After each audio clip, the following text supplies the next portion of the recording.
order a special board meeting of the Frankfort Planning Board on Monday, April 29th, 2024 at 1:00 p.m. This meeting is being conducted as a video teleconference pursuant to state law. So with that, Ms. Poe, Madam Secretary, would you call the roll? Member DeLong? Here. Member Keybine? Here. Member Mason? Member Snyder? Here. Member Dutton Mitchell? Here. We have a quorum to do business. First is consider approval of minutes for the April 16th, 2024 board meeting. Everybody should have those in front of them. Do we have any changes or corrections? If not, do we have a motion to adopt? So moved. We have a motion. Do we have a second? Second. Second. We have a motion and second. All those in favor say aye. Aye. Those opposed? Minutes are adopted. Item 3, Madam Secretary, do we have any public comment? I have not received any additional comments about anything now. Okay. So the first item, item 4.1, action item, consider accepting the minutes of the April 18th, 2024 special meeting of the Frankfort Planning Board of the Ethics Committee. Hans. Yes, sir. We met on the 18th for our annual review. Everything was in order.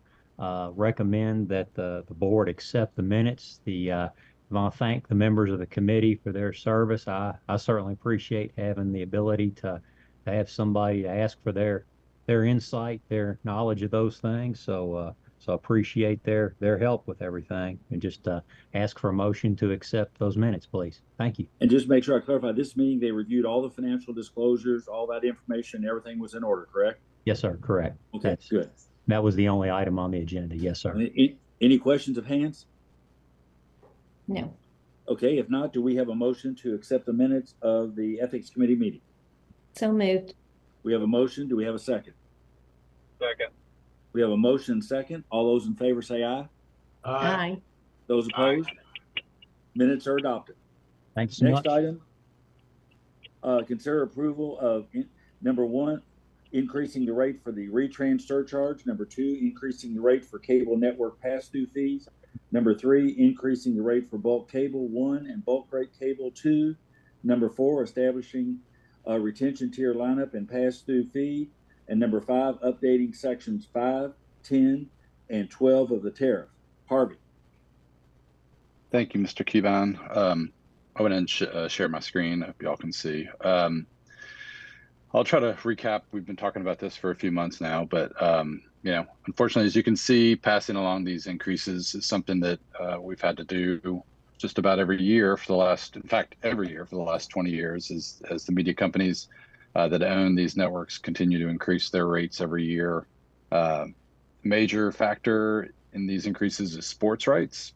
When we hear about these large media rights deals, I think the NFL is taking in almost $12.5 billion this year in media rights. That money comes on the backs of cable customers. And when you hear about a new contract to a player or a coach, that's getting paid for by our customers. While many of our customers, myself included, love to watch live sports, others don't. And that's why we are proposing to create this new retention tier, which is more affordable than our full classic cable package and contains many of the same news and entertainment channels without all of the sports networks. And it's not just here in Frankfort. If you look across the video content landscape, you'll see that the cost of content continues to rise, whether you subscribe to a traditional linear provider like FPB or Spectrum, or a virtual provider like YouTube TV or Sling, or even a subscription OTT service like a Netflix or Hulu. You're seeing annual increases across the board. And as a reminder, while these pass-through fees on cable TV have increased every year, FPB has not increased our internet, phone, or security rates in 11 years. And over that same period, we've more than doubled the speed of our broadband service at every tier while keeping the rates flat. And then finally, I want to point out, our desire for transparency with our customer bills or statements for their cable TV services. We break it out into 3 line items. A customer charge, that's the amount that stays in Frankfurt, the amount which has actually decreased over the last 20 years. The cable network pass-through fee, which is for the cable networks, and the retransmission surcharge, which covers the broadcast networks. Those last 2 charges leave Frankfurt, go to places like New York and Los Angeles to pay these media company conglomerates. Just want to be super clear with our customers about where their money is going, and we think that's part of our responsibility as a public utility. And to that point, I just want to point out, FPB's fiscal responsibility is to all of our customers, whether they subscribe to cable TV or not.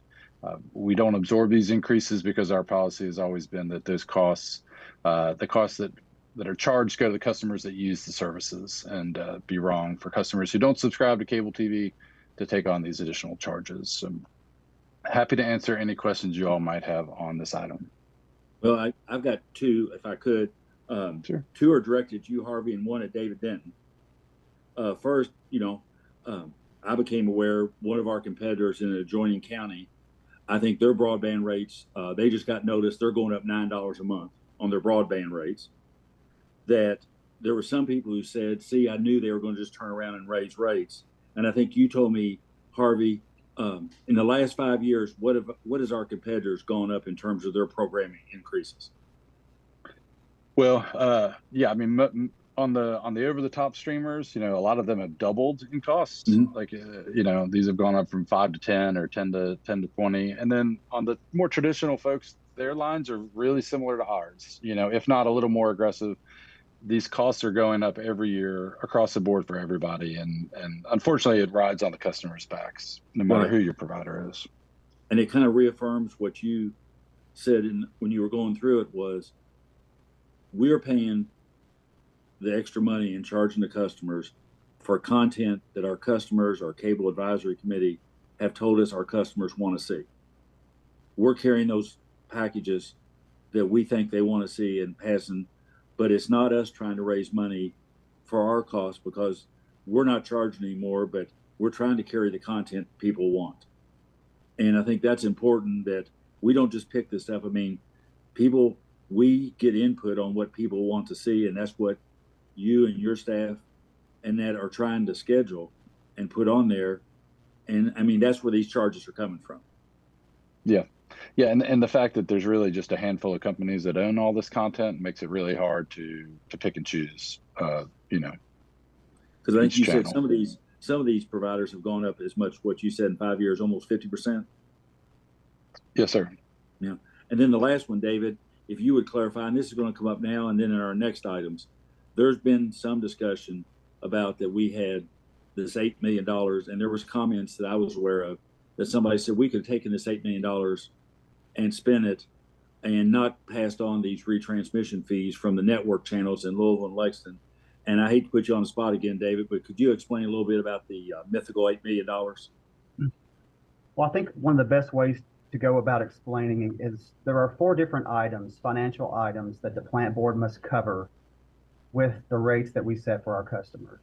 One is the operating expenses of the company. And anybody out there, any customer that owns a business, these are the expenses that you incur day to day to actually provide the goods or services that you have to provide. They must be done in order for you to operate. And those are things like salaries, gasoline for the trucks.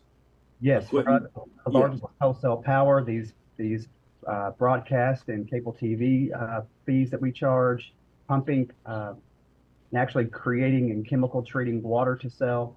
So those are the day-to-day things that we must cover. When you take your revenue minus your operating expenses, that's where this $8 million number is coming up. Mm-hmm.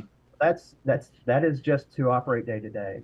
One of the next things, and this is once again, anybody out there owns a business, you must invest in the product, the infrastructure to be able to run your business. So for the plant board, this is a really big part of our business is investing in the electric, water, and telecom infrastructure, allowing us to provide those services. That is a very large capital-intensive amount. This year, we have budgeted almost $25 million going to capital. We have just in the last 9 months spent $12 million. So that surpasses that $8 million net revenue figure. So that's 2 of the pieces. The third piece is debt service on any debt that we take out for large capital projects. The interest expense is included in operating, but the principal payment is a separate item that we must cover. The plant board in the last 9 months has had $1 million in debt service. And then the fourth piece is keeping sufficient cash reserves to be able to have a financially stable company, to be able to handle emergencies like just last night and the tornadoes in Oklahoma. If we were to experience something like that, we need to have cash to be able to come in immediately and repair and get services back up. And also stable financial business. If we need to go out and acquire issue debt, we need to be able to get the best rate in the market and make sure that this company is stable long term. So that's the four pieces, and I think best explains that whenever you look at all those different costs factoring in, you understand why our rates are where they are.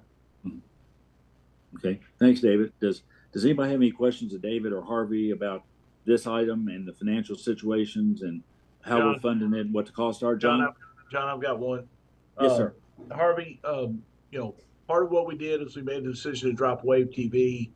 You had made mention that there was a potential for a negotiated period to come back up after that was over with.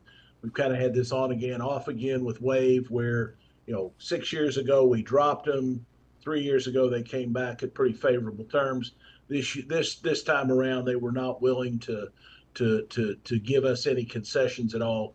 Do you have any hope that because I know we had the one person who was very interested in Wave, even though it is the lowest ranked of the least watched of the 3 Louisville networks that we have. Do you have any? Do you think there might be any give and take there? I mean, it couldn't be very much if we're gonna accept it, but Right. I just didn't know if that would be potential, or you think it's going to be another thing where they maybe come back 3 years from now trying to get us to join back up. No, I think we've been engaged with them, and I think they're interested. I don't think we're quite where it needs to be, or really maybe that close to where it needs to be. But I'm hopeful. I think we still have through the end of May before we're going to remove it, and so I'm hopeful. We'll continue to have those conversations and hope to have something we can bring to you guys. So they're going to let us stay on through May at what we were paying previous. Correct. Okay, good. Okay. Well, so the door is closing, but it's not totally shut, and it could reopen, right? Correct. Okay. All right. Catherine, Jason, any other questions or? No questions. I just the point about reinvesting in the infrastructure with a business like ours, it's not like other businesses. Mm-hmm. It would be catastrophic results if we didn't do that. And I've gotten an insider view on how hard the staff works on negotiating these rates and trying to keep them as low as possible. So I appreciate that. And I think you made a real good point. And when you watch the news at night anywhere around the country, you see what happens with any utility once you fall behind the curve on technology and infrastructure. Then it really does cost a huge amount of money to ever try to get back, whether it's water treatment or electric or telecom. You just need to stay current, because otherwise the customers will really suffer in the end, because not only will their service suffer, but it will take a lot to get the systems back up to where they need to be. So, and Right. David, And you and your team and everybody does, yeah. Yeah, and now knowing, kind of behind the scenes, I just know what great shape we're in on that issue. If there's no other comments, do we have a motion on item 4.2? So moved. We have a motion. Do we have a second? Second. We have a motion and a second. All those in favor say aye. Aye. Aye. Those opposed? It's adopted. 4.2 is adopted. Item 4.3, consider approval of change order number 3 for the water storage improvement project for $39,763.68. Miss Dutta. Good afternoon. How you doing? Could Pretty knock good. that 68 cents off, huh? I know. I agree with that. So we are wrapping up the reservoir project. It's been complete, but there's been just some little lingering items about tree replacement and making sure the retaining wall met all of the structural requirements as far as calculations and so forth, and some additional excavation. So they had held off submitting this final change order to make sure all the kind of minor details had been addressed. So this change order covers some drainage adjustments, some excavation, reseeding on the embankment, and we also extended the asphalt. We've got that old pump station behind the reservoir, so we extended the asphalt back there so our guys had better access to the backside of the reservoir. So I've got the summary here. Original contract was $7.089 million. We had a change order one for about 60,000-ish, and then this change order two was just a extension on the project, a schedule extension, which is why you don't see a dollar amount. And then this change order three is the very detailed amount, $39,763.68. And we recommend the board approve change order three, and happy to answer any questions. Well, I would want to add compliments to you, your staff, and to David Billings when he was here. I mean, the whole building of the reservoir, the cutover. I mean, service was never interrupted. Everything went smooth, and the site, the Tanglewood neighborhood worked with us, and the landscaping, the design, everything was done, in consultation to let them know what we were doing. And I know they were patient. There was a lot that went on up there to get us to this point. And I mean, just thanks to everybody who did a whole lot over these years. But I was up there the night they poured the first round of concrete and saw that old reservoir, the one that was still there, leaking from the bottom. And I think you all just did an incredible job pulling this off. I mean, it was a huge project, tearing one down, building it, tearing the old one down, restoring the property. So really, your team did great. That's great. I give a lot of credit to David Billings. Obviously, David was the lead on this for many, many years. So it turned out, we're happy. We're happy to get to this point. Yeah. John, Jason, Catherine? No. Good job. Oh, and also just as a reminder, this is the project that we do have some funding coming for, a grant. So as soon as we get this final payment process, I'll be able to apply for that grant for the KIA. So we'll get a little bit of money back on this project. So we're making money, huh? No. You can say that. How much are you expecting? It's $782,000 and $711. If I can say my numbers right, $782,711. Excellent. So with that, do we have a motion? So moved. Do we have a second? Second. We have a motion and second. All those in favor say aye. Aye. All those opposed say no. Motion's adopted. Thanks, Sharmista. Thank you. Okay, on item 4.4 and 4.5, we've known this was going to come for a while. This is basically what we need to do to move the project forward for the 880 plus homes in the county. As you know, we put up the full match for that. This allows us to match and bring in the state funds and also complete other work. Basically, same discussion we had that Harvey mentioned, that David Denton mentioned earlier. We don't ask water or electric customers to pay for telecom or vice versa. And we don't raise our telecom rates to fund this. This basically is financing to move those projects forward. Then money will be recovered as the project moves forward and new subscribers sign on. So it doesn't affect current rates. And David is going to describe on both these the process he used. Hans has reviewed the process in terms of the selection, the procurement process. And this is what we need to do to provide that financing going forward. So Mr. Denton. Yes, Mr. Cubon. Just a little history on, just to tee this up, because this is something we'll be talking about during the budget session and in years to come. But in 2017, the Frankfurt Plant Board commissioned and received a telecom infrastructure feasibility study that basically said that moving forward, the next generation network for the plant board and providing telecom service would best be served by taking fiber to the home, fiber optic, full 100% service. We really kicked that off in 2019 and have been able to self-fund this project between 19 and now. We need some external funds to be able to complete the project, finish the existing overbuild in our current territory, and then go into the county, as Mr. Cubon just explained. So this first item here is to request that the board would consider retaining Dinsmore, and with Dinsmore, Mark Franklin as our bond counsel to assist us in moving forward with issuing tax-exempt financing for this next span project completion. So that's looking at, would be assisting us with several different things, preparing relevant loan documents, helping draft any authorizing board resolutions, helping with all the lease and mortgage docs, working with our financial municipal advisor, any legal opinions with the closing, and also helping determine tax exempt status of it as well. So just asking the board to consider retaining Dinsmore. While we're at it, we'll vote on them obviously separate, but you want to go on and take it all the way through, David, as to the Raymond James selection also and how all that fits in? Sure, and the next item is to request the board to consider a municipal advisor agreement with Raymond James. We've worked with Bob Pennington and Kristen Millard at Raymond James for many years.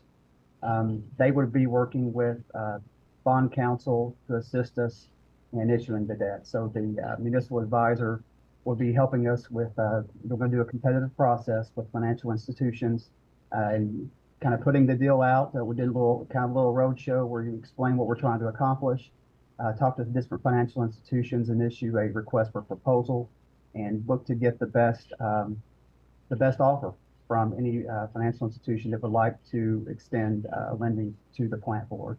And so they would help us through that process and work with bond counsel to get it closed. We have used, you said the city uses these same people? Yes, sir. They use both Mark at Dinsmore and the Raymond James team to issue any of their debt they have. So we've used and they've done work for us before, right?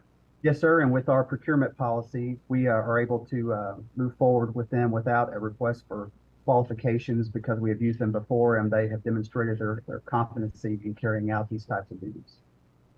And the revenue to support this borrowing comes from our cable department as we expand service or switch people over and transition people over going down the road. Those revenues will support these bonds, right? Yes, sir. As our customers are aware, we've rolled out 3 new speeds with our gig 500 meg and 300 meg fiber service that we're signing people up right now. And so we are transitioning over time that eventually everyone will have that service. And that will be moving us forward into the next 50 years ahead. That's scalable up to 10 gigs. And I know the telecom group can jump in and give a lot more information on that if you need it. And we're not increasing water, electric, or cable rates to support this, correct? No, this is, we are looking at the telecom unit as a standalone entity and making sure that it can generate sufficient revenue to support the expenses and infrastructure needed to sustain itself. Okay. John, Catherine, Jason?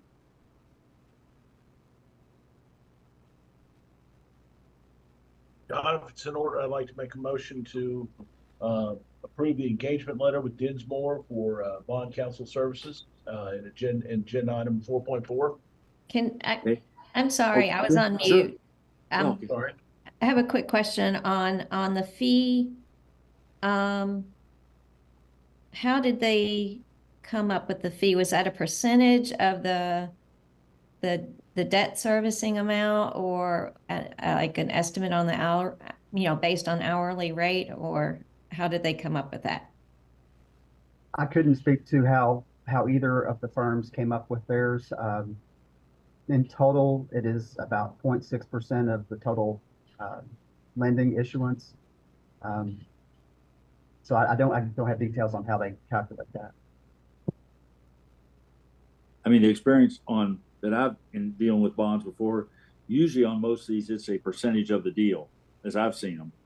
I mean, they have a certain amount of fixed costs that they build in and about their time and so forth, but usually they operate on percentage basis for fees and so forth, at least the ones I've dealt with in the past. All right. And is that a percentage that we're used to having to pay? I feel comfortable with the work that's been performed in the past and feel comfortable. I know the city uses these two companies. Are these fees comparable to what you've seen before, David? They are. Yeah. We're talking about issuing up to $20 million. Yeah. This is what it costs. Okay, thank you. Okay, do we have a second? Second. We have a motion and a second. All those in favor say aye. Aye. Those opposed? Motion's adopted. Item 4.5, Raymond James. And before we vote on that, before we get a motion, I wanted to ask real quick, David, is it structured that we'll draw the money as we need it? I know you were looking into that. Well, that's going to be part of the process where you're going to we're going to explain to different lenders what we're trying to accomplish. We do want to take advantage of future rate decreases. We want to keep that in mind. So we're going to do everything we can to make sure that our customer owners are protected and get the best deal that they get. And so that will be kind of leaving a little bit of an open-ended question for lenders to give us their best offer. Anything will help us defer interest is definitely appreciated. And if they made us draw it all, I guess we could invest it under the arbitrage rules, couldn't we? We could, as long as we just make sure we're not getting into. You got to stay right, but yeah. Right. You can't make it on arbitrage. You just get close. Right. Yeah. Item 4.5. Do we have a motion? So moved. Do we have a second? Second. Okay, we have a motion. Steve, how you doing, buddy? We have a motion and second. All those in favor say aye. Aye. Those opposed? Motion's adopted. Since this is a special meeting, we can't consider anything else, so we do have a motion to adjourn. So So moved. We have a motion, and I think we had a motion and second. Did you get it, Kathy? Yes. Okay, we have a motion second. All those in favor of adjournment say aye. Aye. Aye. Those opposed? We're adjourned. Thanks, everyone. Thanks. Thank you. Thank you all. See you.